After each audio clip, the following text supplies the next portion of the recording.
I'm Jenny Russell. Welcome to Her Health and Happiness right here on UK Health Radio, your number one talk health radio station. Now available on podcasts on all formats, Google, Apple Play, whatever format you get your podcast in. We are available as a podcast even platform, and we are here to serve every area of health. How you doing? So I hope, like me, you to remember that you are blessed and highly favoured. You are a magnet for miracles, the solution to someone's problem and the answer to somebody's prayer. And this week I talk about grief. Is there a time limit on grief? I have to apologise. The audio cut in and out a little bit, but I think it's definitely worth listening to. Because grief is something that many people face. And in fact, I just got a phone call this morning to find out a dear friend's mother passed away yesterday. And so whilst we were celebrating my brother's birthday yesterday, someone else is grieving. This is what's happening all around the world. So, Rosemary, peace. But Her Health and Happiness is a show dedicated to all aspects of feminine, intimate health and the whole person. And so I want to talk again today about our pelvic health, our intimate health, our female intimate health. And I really, really want to implore HR, companies in general, and females, every female, to actually start to get involved in your intimate health. So you know I'm running a 60-day challenge. I have my 60-day challenge running and it's going really well. We're into the 4th week already. I can't believe this, right? So we're already halfway through the challenge almost. But what is really interesting is it doesn't matter what the investment is. The question I get asked in the last challenge I ran and in this challenge now is that, to be available every day at 7 o'clock is really hard. To be alive every day at 7 o'clock, actually, it's really hard. That's what she'd be saying. So it's really hard to be available every day at 7 o'clock. Is it possible that we could have the weekends off? So the question I want to ask, and my question and my answer back, or my powerful question back is, I really understand how hard it is to be available at 7 o'clock every day. If you were being paid to be available, you'd be available. But you've paid to be available. And now you've got other things coming up that want to take your time away. So look at that question number one. Look at that. If you were being paid, if it was your job that you were being paid to do, you would do it. But it is your job to invest in your health. So why do you find it so hard to do it? It's your job. It's your body. It's your life. It's your destiny. It's what you want for yourself. So when will and where will you make up the time to be able to be available? That's one part. The other part is, tell me where in a normal week cycle Saturday and Sunday disappear. The 60-day challenge is about consistently showing up for 60 days. If you cannot make a day, this is the reason why every day is recorded. So I understand I have people in different parts of the world that sign up for the challenge. It's never going to be easy to be on the challenge at 7 o'clock all around the world. All the eggs don't line up. But that is the beauty of being able to record every session and you being able to have access to those sessions. They range between 30 minutes to 1 hour. So I'm asking you, for the sake of your health and happiness, to find 30 minutes to 1 hour in your day.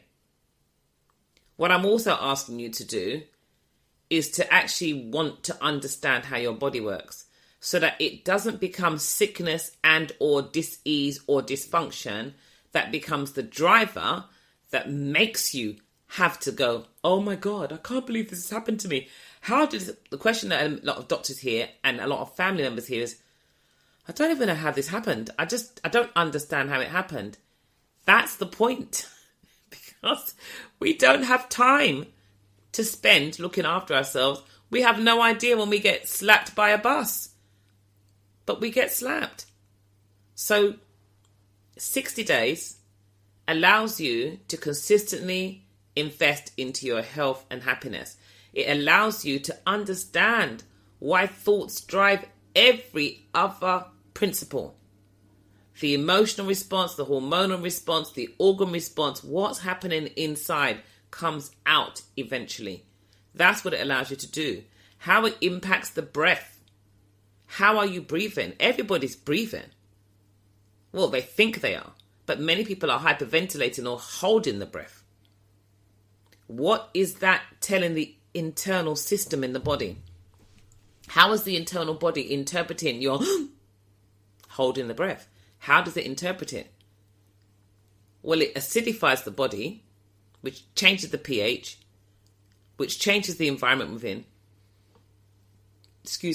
It increases cortisol output, which changes the environment within, stimulates and overstimulates the pathway, the sympathetic pathway, which is your fight-flight, which then suppresses the parasympathetic pathway, the opposite pathway, which is your rest and digest pathway.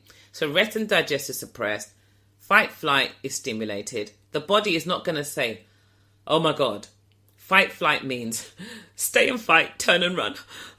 Hold on a second, I've discovered these amazing smoked salmon and wild halibut handmade fish cakes from the fishmongers. One of those sit down and think about it moments. Your body is not going to turn around and say, okay, well, we're going to have a fight in a minute, or we have to run away from this battle, but let me just sit down and let me have a glass of water half an hour before and increase my digestive enzymes, and then let me just sit down in a nice, calm environment and let me chew every mouthful until it liquefies, and then let me do some breath response. That was me taking a breath, by the way. And allow my digestive system to get itself ready to assimilate, and then, the potty train's going to come an hour later and I'm going to have a good bowel movement because I've eaten really well. Your body's not going to do that. It's going to suppress your digestive system. It's not going to say, oh my God, we're going for a fight, but let's just try for a baby right now. It's not going to do that. So the pathway, the sex hormones are suppressed. The digestive function is suppressed. But we can start to store instead of actually assimilating and using. And so we hold the breath. So we're not given the nutrients, are not being carried around in the blood to the extremities really well. And so we're not feeding ourselves at the cellular level. And then we find ourselves really tired, brain fog. Now, these are symptoms that actually appear in the menopause, but they're actually symptoms that the adrenals are overloaded. So these happen way before the menopause comes. This is why we have to have this conversation. Many of the menopause symptoms are just exaggerated symptoms of adrenal fatigue.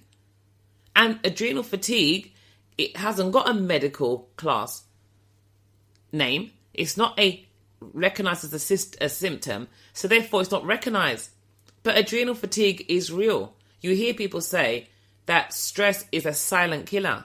Stress exhausts the adrenal glands. Stress exhausts your adrenal glands. And if your adrenal glands become exhausted, they have a knock-on effect on the hypothalamus, the pituitary gland, on the thyroid gland. They first of all start talking to the thyroid like, we've got to get rid of all of this stress. It's got to go.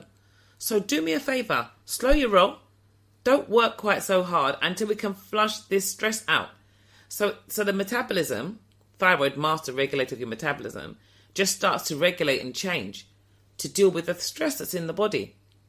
Now you start to feel really weird, lethargic, brain fog, whatever. You go to the doctor and they do a thyroid test and your thyroid looks like it's underplaying, it's underactive. So now you've got medication to speed up your thyroid, but actually the very things that you are doing, the lifestyle habits that you have, they're not being changed or challenged or even recognized or thought about. And this is the reason why we kind of end up in this downward spiral and we start to struggle and we don't quite understand what it is we're struggling with. So my drive, and the next one starts on the 1st of July, is to give you an opportunity to really start to understand your thoughts, your breath, your hydration, your sleep, your nutrition, as opposed to your food, in inverted commas, your nutrition, because it's the nutrients you want from whatever you eat that make all the difference. Your movement that matters today, not the latest fad in the gym. That will all underpin your social interaction.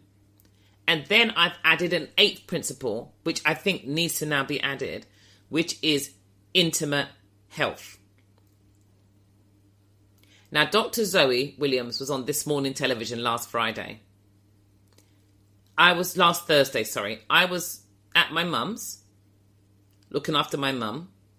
And I also had a client online. So we had the TV on in the background to entertain my mum. Now, I've known this client for years, which is why I could do that particular session with that particular client. And we heard they're going to talk pelvic floor health. So we're going to look at pelvic floor muscles and pelvic floor health and how it can improve bladder leaks and improve your love life, which is more or less the header that was shared on This Morning Television when I was interviewed by then Fern Britton and Philip Schofield back in 2006. So that's like 2006 to 16 is 10 years. You're talking 18 years almost. 26th of June 2006, I was on This Morning. So we're coming up to 18 years ago. And the header is the same. Now, I have a lady named Marie Jo, a physiotherapist who designed a laminated pelvic floor model. I've been using that for about 7-8 years. It is amazing. And it's so easy to carry, right? Rather than the big model that I got for my 50th. So there was no model to really kind of give people, or at least when I did mine, I went in and they actually did a little video and they showed the muscles. So that's what people need to see first and foremost. Where they lay, what they are. Yes, it's a trampoline type thing at the bottom. But if we only focus on those muscles as being great for us for sex, babies and continence, we are in a lot of trouble. Because this is what happens. I've been doing this for over 20 years, over 25 years, over 28 years now. What happens is this. Women come and say, I'm not in a relationship, doesn't affect me. I've had my babies, don't want babies, doesn't affect me. I'm not wetting myself, I'm okay. So women eliminate themselves from having to worry about their pelvic floor, because if they don't fit those categories that we say that the pelvic floor is responsible for, then women think, well, you can't be talking to me. You can't be talking to me. Who are you talking to? You're not talking to me. It doesn't affect me. But here's the thing. Your pelvic floor, as I've said on many times on this show, has an everyday role. From the day you're born, it's there. It's your center of gravity over your base of support, which is your feet. So it's been working and helping to stabilize the spine and pelvis from the minute you started to do your little inchworm from one end of the cot to the next, to crawling, to trying to stand, to walking. It started to work right there. But the sensory communication you had to actually have that communication, to have that sense to, or the heightened sense to know you want to empty yourself, that doesn't come till later on. Because what we do when babies are first developing is we don't look to develop that communication. We should develop them, so we allow them to crawl, to roll, and to develop their core coordination and function and strength by not giving them, and that's a whole other thing about not giving them the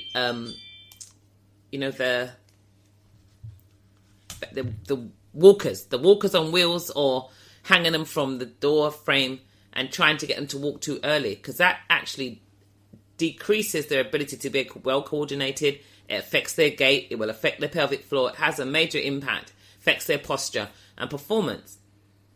So a lot of these toys that they've made for us to make life easier for our children actually cause complications further down the road. Just so you know that. I didn't know that 28 years ago, but I know it now. So this is really, really important.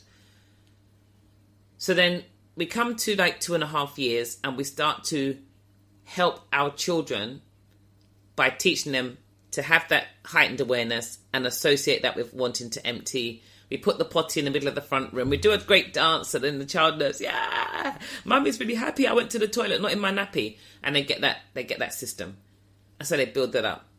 But actually, your pelvic floor plays a role in pelvic and spinal stability. It plays a role in the shape and function of your lower abdominals, your butt, and your thighs. Since it's based inside the pelvis, and the pelvis, what lines the outside of the pelvis is the butt, and since the legs attach into the pelvis, it has that role to play in the way in which you walk, jumps, twist, move, hop, skip.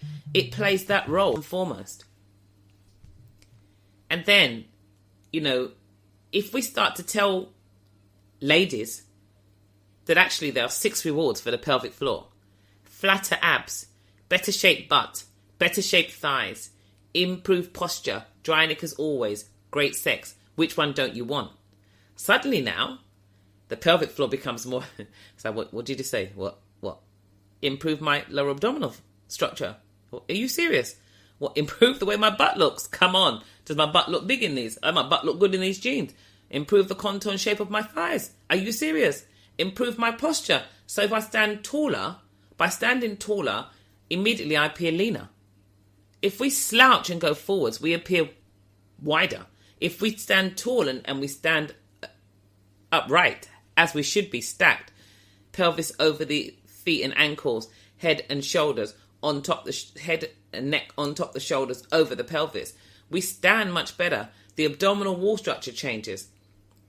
If I'm able to breathe really well, the internal organs get their natural rocking motion, so I have the motility inside of my body. That actually helps to keep my organs vitalized. It energizes them. It keeps them youthful. So that helps my whole body. If the diaphragm moves freely and the abdominal wall moves well and is conditioned enough to hold the organs in their natural position, there is less pressure on the pelvic diaphragm, thus the reproductive and pelvic organs, thus the pelvic floor. There is less pressure. But by the same token, what happens when I work with ladies and even with guys is that they not only get to reverse the damage from bladder leaks or weak pelvic floor muscles, or they can avoid surgery for prolapse or lack of sexual feeling, but they get to actually flatten their abs or improve the contour of their abs or, lift their butt and have a better shaped butt and better thighs. They get to improve their posture. They get to look better. They get to feel better. They get to function better. So that's why it's confidence, continence and sexual satisfaction, all whilst improving posture, performance and body shape, because they get to enjoy everything. That's the difference. That's the difference. It's the whole person. Because the whole person comes to me in the clinic and tells me they have an intimate health problem. They don't leave their head behind, their heart behind, their arms behind, and just bring the pelvic floor. So we must be able to teach people how to isolate and then integrate, because we are an integrated system. We are a system of systems, so we have to make sure that we integrate. Now, when Dr. Zoe talked about stopping yourself from farting or trying to stop the wee, what's always been taught is do not engage your buttocks or your lower abdominals. That's literally impossible, because your pelvic floor is on the same neurological loop, the same firewire from the brain as the lower abdominals and a set of muscles in your low back called the multifidus. They are on the same loop. So when one contracts, there should be a co-contraction from the other two. That's how you know it's working really well. That's the girdle that you need to have on that comes in and couples round and stabilizes the trunk and allows the limbs to move. That's what saves you from injuring yourself. That's what helps the feet to walk in a straight line and not turn out like Donald Duck. You've got Donald Duck walking feet. That tells me I can look at your lower abdominals and know they're not functioning properly. Your butt should be like an upside down heart. That tells me your inner unit, your lower abdominals, your pelvic floor are functioning well. If you've got a heart-shaped bottom where it's high at the top and lower and it comes in at the bottom, then it tells me you've got dysfunctional issues going on inside your pelvis and pelvic floor. So there's so much I can see just by looking at a person. But we have to be able to teach people that. And we like rewards. And if you can stop leaking and have a shit hot body at the same time, then hey, are you not more motivated? I'm going to play a trail, but coming back to my 60-day challenge, the lady that was saying, maybe can I defer it till later, is now staying, because if you can defer your health till later, you can. But what we're doing is we're chasing the wrong thing. Let me go and get this so I can make this amount of money. But if you can't move to do it afterwards, then what you've chased is like chasing after the wind. You can't catch it. You can't catch health. You have to invest into it and keep on investing. UK Health Radio, the station that makes you feel good.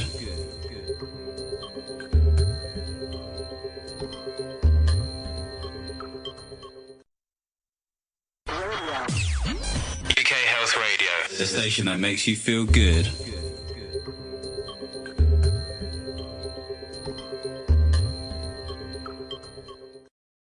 Yes, I'm having problems trying to get hold of the interview for the link for the interview on grief, so I'm not sure that I can share that with you this week. But it's interesting because when we hit that menopausal stage, and I have the chapter of 130 in my book, Menopauses, right? They are not easy for us to deal with. Right, so we know already that you've got the hot flushes, the vaginal dryness, vaginal laxity. They can make life really hard. They can actually make it quite depressing as it goes. But it makes it even worse if you then have to add prolapsed organs or incontinence to it. But throughout our younger years, most of us do. We see periods as the bane of our life, right? They're an interruption to our lovemaking. They're an inconvenience to our training program. Or they just come at the wrong time. You've got an event to go to and now you've got to change the wardrobe choice that you had. But yet, those periods, they do signal that we are whole women. It's part of our womanhood. For most of us, it's a sign of our fertility. But as soon as we go through this transitional stage and the periods become more irregular and they stop, that's when it's almost like a realization that our biological clock is telling us that this natural stage of reproduction in our lives has come into an end. And it can be hard for some women, especially women who may choose to put off having children until a later age, but then not realize when they're chasing those careers and they have these elevated levels of stress and it plays havoc on their reproductive system, or they may suffer some kind of injury or dysfunction, or they exhaust the adrenals and they appear to be in early menopause when they're really in adrenal exhaustion, it can actually make it really quite hard to try and, come to terms with what's associated with that. Now, if you are that person that's decided to put your career off, how do you now feel knowing that you thought you could do? And it's almost like this is not knocking you at all. Please don't take it that way. We should be able to do many things. And many things shouldn't overtake us, and we shouldn't be worried about what we can do. But if we look at life and we look at where we are right now, we have consistently tried to outsmart nature. But nature always wins. We cannot outsmart nature. We can try and do it in terms of Botox and breast lift and facelift and this, that and the other. But look at the long-term impact of those people that spend thousands and thousands and go back and go back. The body just begins to disintegrate. You're putting foreign bodies into the body. The body has a fighting system and it fights against those things that make you look good for 2 seconds and then don't. People go to me, oh, Simon Cowell's had too much work. He said too much work. But then you can look at loads of people that have had way too much work. And it doesn't bode well for them. So people try to fight the aging process. But then when the systems they're putting into the body to fight the aging process begin to break down and they can't fight against it, the acceleration of age is phenomenal. It's quite freaky. There's natural lines around the eyes. And then there's the lines induced by when your skin just can't take any more Botox. It's really not good. So we look for quick fixes to make ourselves look good from the outside in. But we have no regard for what's happening on the inside that finally comes out. So we need to be able to understand our internal workings. And when it comes to the menopause, we need to understand that pelvic floor health is fundamental even to any relationship. And especially the relationship you have with yourself. So, we need to recognize that, a change in our hair, that's massive. Now, as a black woman whose hair wouldn't grow when she was younger, I understand, how extensions have allowed me to create different looks and different hairstyles and give me this confidence. But what happens is, if I don't have the right hairdresser who doesn't think about the most delicate part of my hair being my hairline and doesn't vary my hairstyles and vary the way in which she plaits my hair, thinks about how tight she's going to pull on the roots and then the weight of the hair, because the hair doesn't feel like it weighs anything. But it's an external weight to my hair. And that's what sometimes we overlook. And so then what happens is a lot of people in, trying to make these amazing hairstyles, pull the roots so tight, add that hair on, especially when you do singles, and then it's hanging off the small amount of hair that you've attached it to, but you've got it halfway down your back. So now it's an external load that you weren't carrying before. Then you're moving around and you're pulling it up into styles and making it tighter and making it nice and flush and doing whatever. But the long-term impact of that is you have no hairline left. And then your hairline suddenly starts to start further and further back. And now suddenly you can't even wear your own natural hair because you've destroyed your hairline.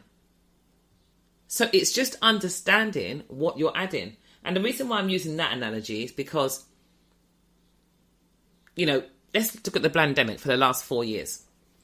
And last couple of years, sorry.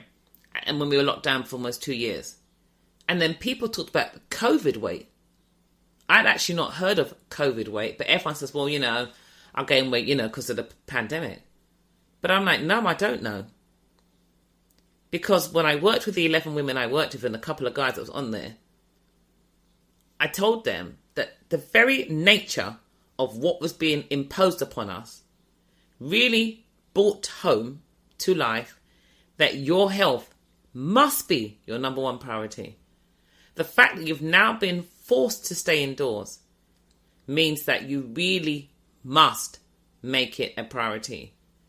Make it a priority because you don't want to succumb to any of the adverse effects of poor respiration for which COVID attacks the respiratory system. So that means we have to improve breath, we have to improve respiration. That means we have to improve nutritional intake to make sure that the body is in the best position to fight whatever comes against it. That means we've got time to sleep, not stay up all night and watch movies all night. You've been up all day, right? To allow the body to do its physical repair between 10 p.m. and 2 a.m. and the psychogenic between 2 and 6. That means we've got time to not sit down and watch the news all day and just fill our head with fear and dread and trepidation and increase the stress cortisol within our body.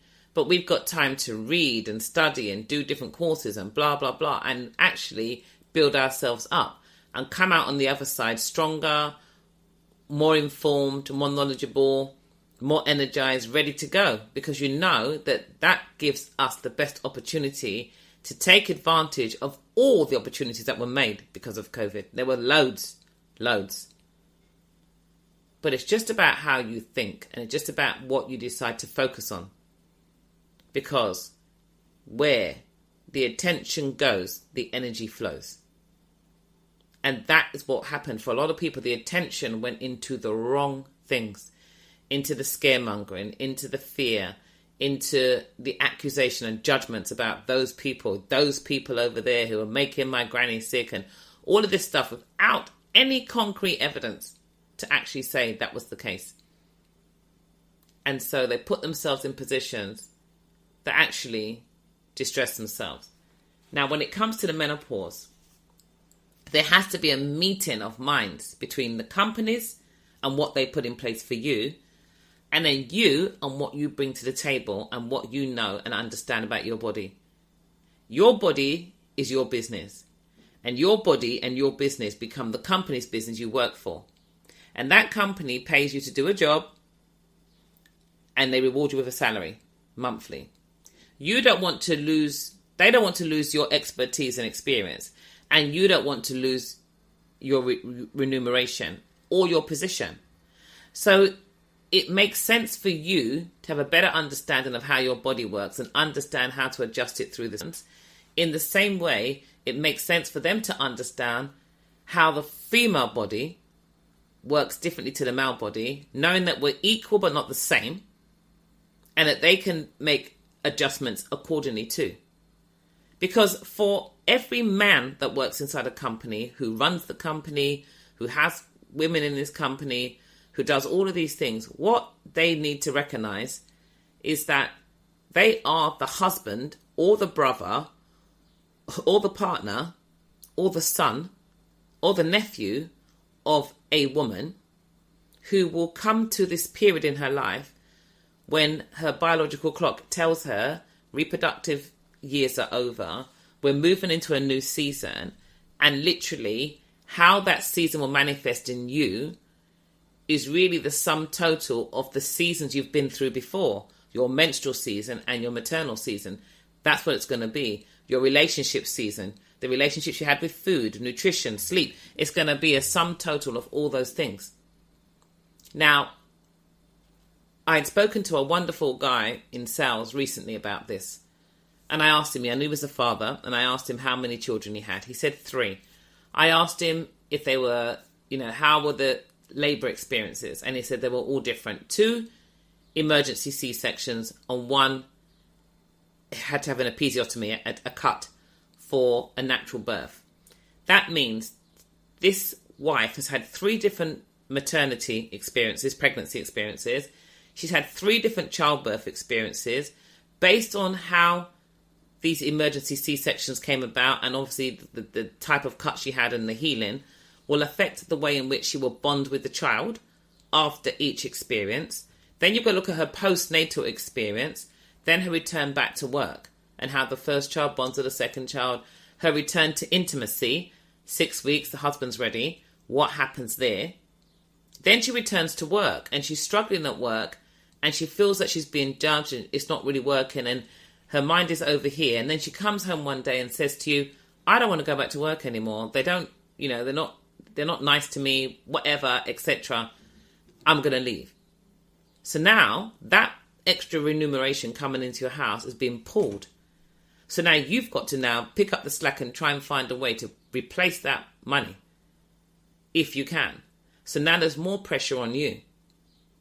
But you're a leader of a team, but you're distracted. A leader distracted is a team distracted. So how can a menopause issue not be an issue that a man needs to think about? He has to think about it because it may be right in his immediate sphere at home as well as in his workplace. But if he puts certain things in place for her that she needs to also be willing to do, that's why I started the show saying about consistency. She has to make lifestyle changes. And there's some kind of, I don't know, whether there's a bonus system or something lined up.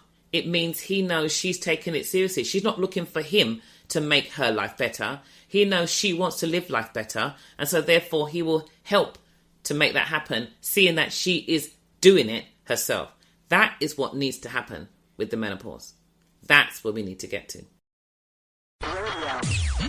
UK Health Radio, the station that makes you feel good.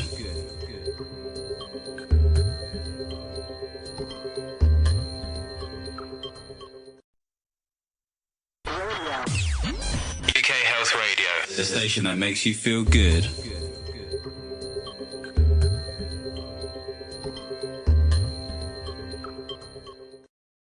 So I'm back on the other side. We've just got just over 11 minutes left, and I was going to add the interview on grief, but I actually don't think it fits for where I've taken the show this week. So I'm going to do it. I'll share it next week. We are a couple of days away from Easter. We're coming to the Easter break. So, for me, this is Holy Week. As a child of God, it's Holy Week. So it's a very important week for us, and a reflection on, Jesus always being the reason for the season. But the reason for this show today, I really feel, is to really kind of lift up and really try to motivate women worldwide into really, really, really, really, really, really taking their intimate health to the next level. So I shared a post yesterday on LinkedIn, and, I shared one of my spoken words, and I haven't shared that one for ages. And I was like, oh yeah, you've got that spoken word as well. No, yeah, you have this spoken word. And I'd ordered, you've heard my pelvic floor ones before, but I also loved the one that I did years ago for incontinence, and I forgot all about it. Now I would like to exhibit at the Edinburgh Fringe. So I've got a lot of work today to do to try and secure a venue and then try to apply to get into the Edinburgh Fringe this year. I would love to do a one-woman stand-up, and it will be around female intimate health. And for me, it's just really about putting things together and just understanding. But my brain works in totally different ways. And one of the things that did come to me, it's like, this is this whole fight. Over here, we call it knickers. In America, they call them pants. So the words would be different, but it flows with certain words. It's like when the title of my book drops into my head, Can a Vagina Really Buy a Mercedes? It was just that dropped into my head. But if you say it with any other car, it doesn't work. It doesn't flow. So it's just about the flow. How to keep your knickers dry. The adult thing to do. It's when you feel the urge to go, to make it to the loo. As simple as this statement sounds, it's very clear to see. Not all of us will make it. And that's statistically. Yet all the adverts out today say that leaking is okay. But you can't take your child to nursery if they behave this way. Drip, drip, drizzle, and a constant need to change. It's not the way God made us. We were not supposed to leak this way. How to keep your knickers dry? The adult thing to do is seek out Jenni Russell, moi, and let her pelvic secrets teach you a thing or two. So this, for me, is really where we find ourselves. You have to make a decision. So there was a great testimony from a lady that had responded. I loved her comment. She made a great testimony. And it really has made such a difference. And I just loved what she shared. And that's the important thing, I think, is like, we need to be in a position where we're willing to do something. So the second comment she had made, she said, I genuinely think this is as much about educating women themselves as much as anything. I had an experience of it after a nasty skiing accident several years ago, which damaged my pelvic floor muscles. So accidents, again, skiing, jet skiing, the sports we like to do on holiday can cause that. As with the menopause symptoms, I also experienced as a result of the trauma, I was shocked to discover my peer group thought leakage was a normal part of aging. I don't believe it is. Rather, that we are conditioned to believe it. That's the statement. We are conditioned to believe it. And think of the marketing for products like Tenor Lady. I haven't had this issue for so long, I actually had forgotten about it. I'm now 52, and my favourite form of exercise is rebounding. So look at that. That's a fantastic testimony. That is telling you that it's reversible. I'm not the only person that can reverse it, but I have a great track record for actually helping my clients reverse it and giving them this wonderful shit hot body at the same time. When I wrote that first book, Can a Vagina Really Buy a Mercedes, subtitled, What Can Your Pelvic Floor Do For You? It was really looking at the relationship between the lower abdominals and the pelvic floor and its impact on sexual function. So I'd already linked that with the multifidus as exercises that needed to be done to strengthen the pelvic floor back in 2005. 2006, the Institute of Chartered Physiotherapists told me it was impossible to activate the pelvic floor through the vagina. That's what they told me. That is not the case. I was talking about transverse abdominals in 2005. I was on This Morning television in 2006. I had a whole page in the then Sunday magazine from the News of the World. I was making waves, but I was way too early. People were not willing to talk about this. Dr. Zoe was on This Morning at about 11, about 11ish, 11:20. I came on at midday. It had to be a certain time. We had to say certain words. You weren't allowed to say this and that. We are a strange country, us here in Great Britain, because all the shows are all around alcohol, intoxifying ourselves, and sex. People chase down sex like gannets all the time, and then when you're talking, it's like they've got their hands over the can't talk to me, I'm an adult, don't want to hear it, Why do we do that? Why do we do that to ourselves? This is where, Lauryn Hill's first album, which just made her an instant hit, a movie star, celebrity worldwide, was titled The Miseducation of Lauryn Hill.